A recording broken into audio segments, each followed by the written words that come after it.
নমস্কাৰ বন্ধু বান্ধৱীসকল আজি 10 ফেব্ৰুৱাৰীত পুৱাই লাখ লাখ হিতাধিকাৰীৰ একাউণ্টত সোমাব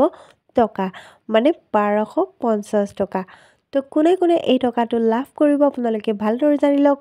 আৰু যদি মোৰ চেনেলত কোনোবা নতুনকৈ আহিছে স্ক্ৰীনত দিয়া ছাবস্ক্ৰাইব বাটনটো ক্লিক কৰি দিব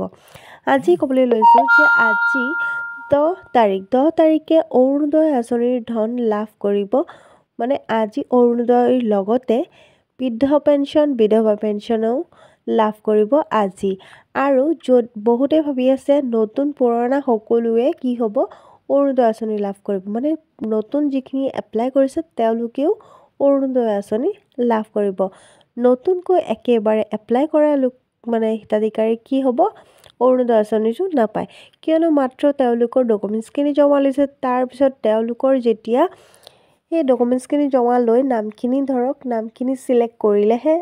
তেওঁলোকৰ নিজৰ মানে যিটো নাম দিছে তেওঁলোকৰ মতে চিৰিয়েল মতে ফৰ্ম আহি জমা দিব তাৰপিছতহে তেওঁলোকৰ টকাটো সোমাব কিন্তু পুৰণা যিখিনি পাই আছিলে তেওঁলোকেও কি কৰিছে আকৌ নতুনকৈ এপ্লাই কৰিছে মানে তেওঁলোকে আকৌ কি কৰিছিলে ডকুমেণ্ট দিছে তাৰপিছত ধৰক ৰেচন কাৰ্ডৰ লগত এই আগৰ পোৱাখিনি লিংক কৰিছিলে তাৰপিছত এতিয়া আকৌ এই টকাখিনি এতিয়াৰ পৰা পাই থাকিব তো আপোনালোকে গম পালে পুৰণা যিখিনি পাই আছে তেওঁলোকে লাভ কৰিব আৰু যদি নতুনকৈ এপ্লাই কৰা লোকসকলে কি হ'ব লাভ নকৰে আৰু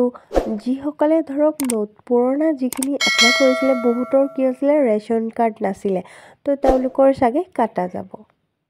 আশা কৰোঁ মোৰ ভিডিঅ'ৰ গোটেইখিনি কথা বুজি পাইছে মোৰ ভিডিঅ'টো ভাল লাগিলে লাইক কমেণ্ট শ্বেয়াৰ কৰিব চেনেলটো ছাবস্ক্ৰাইব কৰিব ধন্যবাদ